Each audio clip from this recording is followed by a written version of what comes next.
what I want to talk about in this series of lectures. I've been over the theoretical things for high pass or for higher order filters as well as Butterworth filters, but what I want to go over is I want to go over a little bit of sort of the practical aspect of solving some problems and doing a design. So I want to start with reviewing a little bit about what happens when you design a filter with regard to how the Bode plot is sketched and what the gain looks like of a filter. So the first thing I have, I think I have it up here. No, I don't. Okay. So the first thing I have, yeah, it looks like I have reversed what I want to do on these two figures, but that's okay. So the first thing I want to draw your attention to on this figure is, sorry, if you look down here, this is our, pick a color that'll show up. This is our prototype high pass filter shown here, where we have a filter in the, or we have a resistor in the inverting input, we have a resistor in the feedback input, we have the capacitive impedance also on the inverting input, and the transfer function for such a system looks like this if we write it directly, and then if we simplify, it looks like this. So this is the same kind of thing as the low pass filter, except on the high pass filter we have an S in the numerator. On the low pass filter we would have an omega C in the numerator, and then we have this term K, which is the gain. So when you design your resistor ratio of feedback resistor to input resistor, which resistor you adjust depends on whether you have a low pass or a high pass filter. So if you look here at omega C, which is your cutoff, notice that omega C is dependent upon R1, which is the input resistor. So when you initially design your filter to meet your cutoff specifications, you're choosing the value of the resistor that's in the same portion of the circuit as the capacitor. In the low pass filter, this is actually the resistor that's in the feedback loop. In the high pass filter, it's the resistor that's in the negative input impedance. So, so you pick R1 based on that, and then to satisfy your gain, you pick R2. Now, if you notice the units here, and this is what I wanted to review, on the units here, K is just a unitless number. We try to always write our transfer function as output voltage over input voltage. And so that makes the transfer function unitless, which makes this gain K unitless. And the resistor ratio that you design comes from this unitless K. So, for example, if R2 is 100 and R1 is 10, then K would be 100 over 10, or just 10. And that's unitless. Now, if we were to make a Bode plot of this, so let me shrink this down a little bit. If we were to make a Bode plot of this, what we would do is we would plot on a semi-log scale. So on the Bode plot, if you recall, the horizontal axis is omega, and it's in a logarithmic scale, 1, 10, 100, so on. But the vertical scale is in dB, and that's obtained by taking 20 dB of the magnitude of h, of j omega. So when we plot the gain on the Bode plot, we take 20 dB, sorry, forgot my log.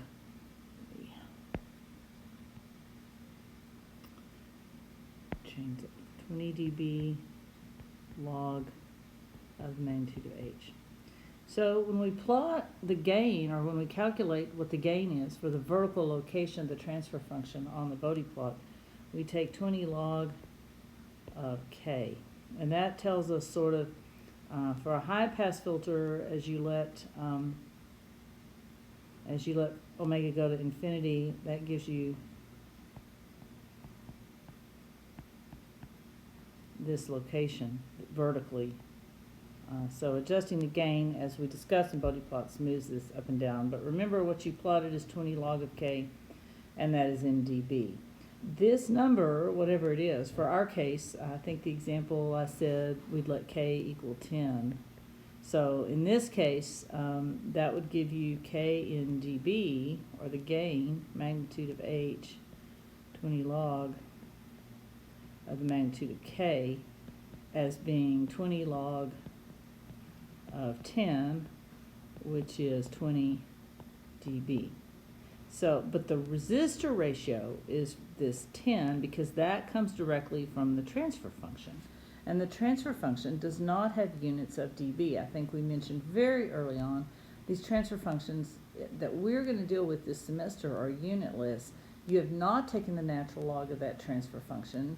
Otherwise, you would have log written everywhere. So the transfer function gain is unitless. So when you design that R2 to R1 for a specific gain, that would be our gain 10. It would not be 20 dB. So let's look at this example problem right here in your book. Let me get rid of this guy. So if we look at this example problem from your book, and this is an example taken straight from the book, where in the specifications, you're told a couple of things. So first of all, you are told what capacitor value to use. So you're going to use let me use a color again. We'll go with blue. I didn't like the way the pink looked. So you're told to use a 0.1 microfarad capacitor. You're told that the load resistor is 10 kiloohms. Oh wait, not initially. Initially it's not. You are told you want a gain. You're told the gain in the passband is 20 dB. That's read directly from the graph. Okay, so you come across the graph to where the Bode plot flattens out, and that's your gain. Except it's not your gain that you would use to calculate your resistor ratio. It's your gain in dB, because obviously the scale here is 20 dB. So 20 dB. What you have to do is you have to figure out how to get back to the form where you have minus K S over S plus omega C, where this is a number and it is not dB. So to go from K to dB, we took 20 log K, and that gave us the dB, which in this case is 20. So the log of K would be 1. And how do you solve this for K? You take 10 to the power log of K is 10 to the power of whatever's over here. So K in this case is 10 to the 1, or 10.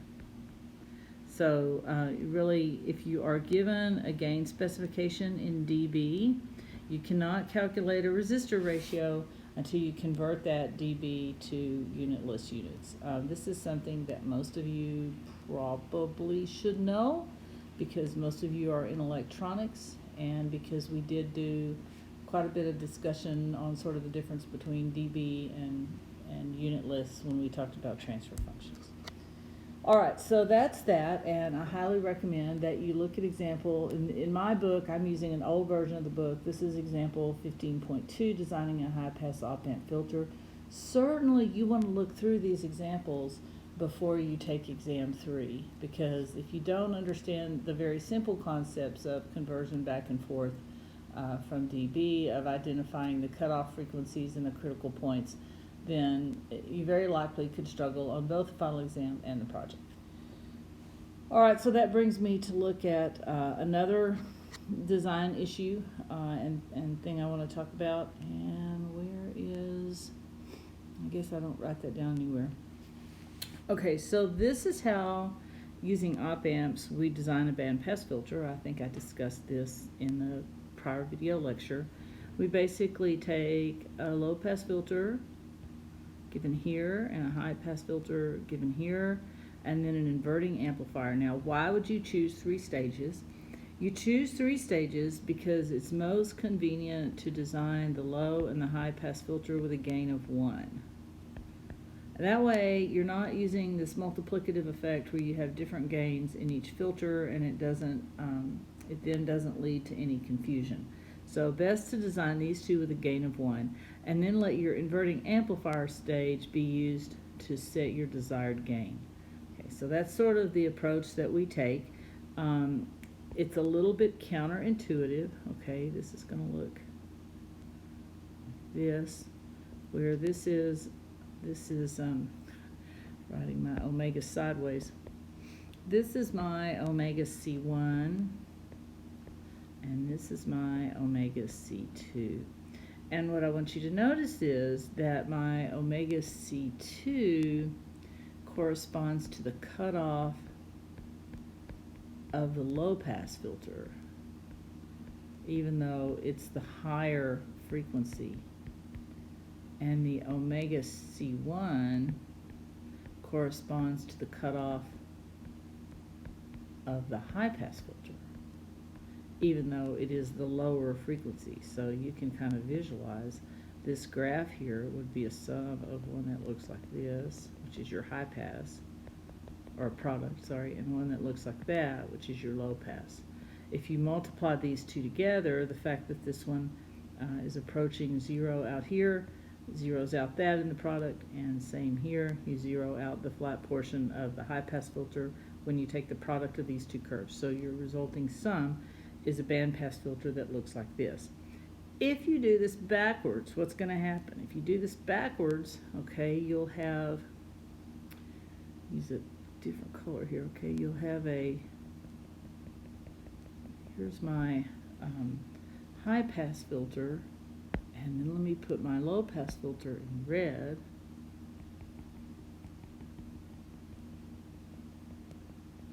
And remember, what you're getting here is the product, and also remember that this is in the scale of dB. So 20 dB, basically you're down to a very small percentage, an order of magnitude. You're down an order of magnitude in your magnitude plot. All right, so what happens is these are very small numbers once you pass, just to get a little bit past the cutoff. So in this region of the curve, we're flat on the low pass filter, but we're essentially 0 here. So when I take the product of those two, I get 0.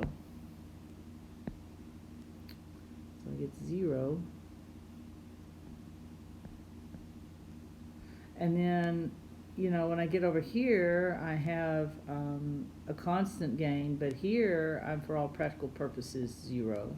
So when I multiply this and this, I get 0. Here in the middle, I'm multiplying two small numbers, so I still get 0. So if you flip this by accident, then basically the output of your filter is going to be 0. And I do have some people who do this on the final project, and in a normal semester where we're attending face-to-face, and even I've had some people come to me from the labs and say, hey, my filter's outputting nothing, designed a bandpass filter and it outputs nothing. A lot of times they've inadvertently switched which cutoff is associated with which filter type. So that's an easy mistake to make. So I just wanted to point that out, that's kind of important. The other thing I want to look at is if you look at this equation right here. This is the generic equation for my cascaded op-amp filter. So let me come in and erase a few comments here so that I can say more stuff.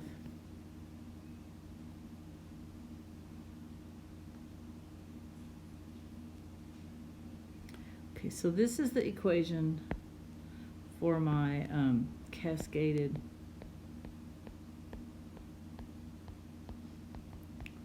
filter with op-amps.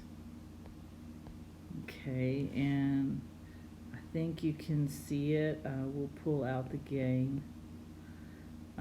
We have omega C2S over S squared plus omega C1 plus omega C2 S plus omega C1 omega C2. Now remember from our passive RLC, we had a generic transfer function that looked like beta S over S squared plus beta S plus omega N squared, where this was our resonant or center frequency, and this is our bandwidth. Notice that these two equations are not the same, okay? This is not a perfect square. This is omega C1, omega C2. This is the numerator term and the center term in the denominator are not equal, so there's that.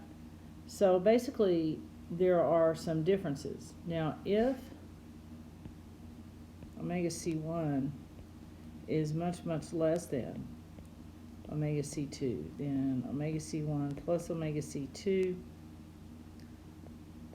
is approximately equal to omega C2, and we approach the same formula. But you should know you don't want to try to use formulas from the previous chapter based on passive RLC filters to design active bandpass filters. So just wanted to point that out. That's another kind of practical thing that I'm not sure. I know that sometimes when I do these PowerPoint lectures, there is so much focus on sort of the theory behind what we're doing and the math behind what we're doing that sometimes the practical aspects get left out. All right, so let's talk about a few kind of practical things about higher order filters. So we'll look at the low pass because it's the easiest one. So for a first order, and this is an active filter, and we're going to work for now with what we call a prototype. And this was mentioned in the previous lecture. In a prototype filter, you just state that your cutoff frequency is 1, and you design everything sort of around a cutoff frequency of 1, and then after the design is accomplished, you then project that by using scaling in order to get the cutoff frequency that you actually want by changing your values of your elements. So for the first order prototype, we have omega C equals 1. Now that's not particularly necessary when you just have a first order filter, but when you have higher order filters, it becomes extremely useful because then you're not having to deal with issues like gain and what happens to the Bode plot. If you design around a gain of 1 and a cutoff frequency of 1 and your resistor and capacitor values as close to 1 as possible, then you're able to compare between types of filters because you're comparing the same sort of thing. So as you know, for the low pass filter, the transfer function looks like omega C over S plus omega C, and we will assume omega C is 1, so that is 1 over S plus 1 for our prototype. All right, now the Bode plot for that, because we have no S terms in the numerator or the denominator. There are no poles or zeros at 0, so our low frequency asymptote is flat. And then right here at omega equals 1, we have our change of slope, and our slope will be minus 20 dB per decade. So 1, 10, 0 dB, minus 20 dB. And so my actual Bode plot looks like that. Okay. And we know that this point here is the minus 3 dB point. And the reason that's significant, and I'm sorry, I know that my graph is not to scale, but you know, so we've got this nice MATLAB plot up here in the figure right up here that's very much to scale, but I wanted you to see sort of what I was doing. Okay, and this for the first order is minus 20 dB per decade. Okay, now plotted here in this graph, and let me enlarge this figure a little bit, and let me get this guy kind of out of the way. Okay, so plotted here in this graph is what happens if now you take a second order, a third order, and a fourth order filter, and you plot their Bode plots as well. All of them based around a cutoff of 1, and all of them with a gain of 1. So this transfer function would be 1 over S plus 1. This one, 1 over S plus 1 squared. This one, 1 over S plus 1 cubed, and so on. And so in this graph, in the first graph, the first order, you have a high frequency slope of minus 20 dB per decade. In this one, it's minus 40 dB per decade, and so on. So at omega equals 1, which is the cutoff frequency for the first order filter, you're down by 3 dB. Now because for the second order filter this denominator is squared, that means what happens is 20 log of the function at that particular point is now the 20 log of the s plus 1 term squared, or j omega plus 1 term, to the minus 2 because it's in the denominator. So what that means is that instead of minus 3 dB, you have a multiplicative factor of 2, and so that second curve is going to intersect at the original cutoff frequency of omega equals 1 right here at 6 dB. This one will be 9 dB, this one will be, or minus 9 dB, this one will be minus 12 dB. So all of those intersecting, the steeper the asymptotic slope on the higher order filter, then as the transition occurs, the farther below 3 dB you are at omega equals 1, which was your original cutoff frequency. Now I want to draw your attention to the dashed line on the figure. So if you look here, this dashed line is identifying minus 3 dB.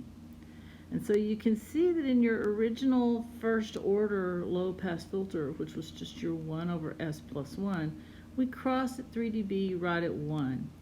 But for the second order filter, that point where we crossed 3 dB is pushed back, and it's pushed back even more for the third order and the fourth order. So it is possible, based on that, to come up with a design equation where we look at our transfer function. Okay, so let me go back one more step. I'm sorry. Go back one more step and clarify something. So, okay, my iPad has frozen. Maybe that my pen is out of charge. Maybe not. Let's see. No, it's good. Okay, so one more thing. Let's suppose you really want a cutoff of 1, but you want a third order filter. Then what that means is you have to figure out, okay, where does that third order filter cross the 3 dB point? And you have to figure out how to move that point up to your desired cutoff. So the first thing we're going to do is we're going to figure out for an nth order filter, what is our new cutoff frequency? So we take our transfer function for some arbitrary order of n. So we've got minus 1 over s plus 1 squared, our inverting amplifier, and we've cascaded n of those together. And then following our standard procedure to locate where the cutoff is, and we're not in dB here, okay? We're back in just ratios, unit list transfer function. No one has taken a log. We're not in dB. Right? So we take the magnitude of the transfer function and we set that equal to 1 over the square root of 2, which, by the way, is equal to minus 3 dB, but is not in dB. We then determine that if we substitute for omega with omega Cn. So what is omega Cn? Omega Cn is the cutoff for an nth order. Now remember, our individual stages are designed for each one of them individually to have a cutoff of 1. But when we cascade n of those together, our new cutoff frequency is changed. And after some algebra, you get this equation for the new cutoff frequency, okay? And so you can determine for a given order what was a frequency of 1 has moved. What does it move to? Well, it depends on the filter order, and I don't have this right in front of me, but I know, for example, for the low pass, if you construct a fourth order filter, you get, so let me erase some stuff here. So if you construct a fourth order filter with a series of 4 cascaded prototype filters designed for omega n equals, or omega c equals 1, omega c for the fourth order filter is going to be the square root of the fourth root of 2 minus 1 from our formula. And if you calculate that, you find that that equals 0.435 radians per second. So what happens is, once you cascade, you have actually shifted the original cutoff frequency of 1 to 0.435. And so the way to determine your designed cutoff frequency is to take the ratio of, so you've got what you actually have with a fourth order and what you wanted with a fourth order. So if what you want to actually be present on your fourth order is 1, then you need to set up a ratio that looks like this. Okay, so this is your desired omega C, and this is the one for, and this would be the one for a first order. Okay, so basically, let's use a number besides 1. Let's say you want a cutoff frequency of 10 radians per second. And you want it to be fourth order. So for a single stage, it would just be 10 over s plus 10. But for a fourth order, if you use this transfer function and cascade it 4 times, you're not going to get 10, you're going to get 10 times 0.435. So what you design for, your design for the fourth order should be 10 divided by 0.435. So that when you then multiply by 0.435 for your fourth order correction, you end up with 10 again. So your resistor capacitor selection for the cutoff frequency for the design of a fourth order filter needs to not be 10, it needs to be 10 divided by 0.435. Now what if it was a third order filter?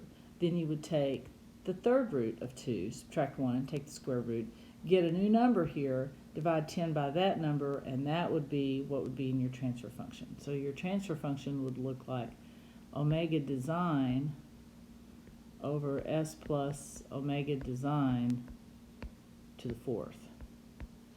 Okay, where omega design in my example would be 10 over 0.435. Okay, so hopefully that just gives you some additional discussion. All right, because this is a problem, so let's go back and look at this little figure again. Let me shrink some stuff down here and erase some previous marks. Let's go back and look at our figure again. So it's not just, if we look and compare these from first order to higher order, it's not just the shifting of the cutoff frequency. We can accommodate for that. But let's sort of look at what happens between the asymptote in the pass band and the asymptotes in the cutoff band. You'll notice that as the order gets higher, this transition, because it does drop at omega equals 1, it does drop to such a lower value, and you've got a transition to steeper slope. You notice that this is rounder. Okay, and so in this region here, you're passing less in the pass band, and you don't quite approach, your asymptotic slope at high frequency in quite the same way. So you've got this region here that's troublesome, and what you would like to do is you would like to not have that. You would like for everybody you would like to not have to make this correction, and you would like for this transition to be steeper. So the solution for that is the Butterworth filter.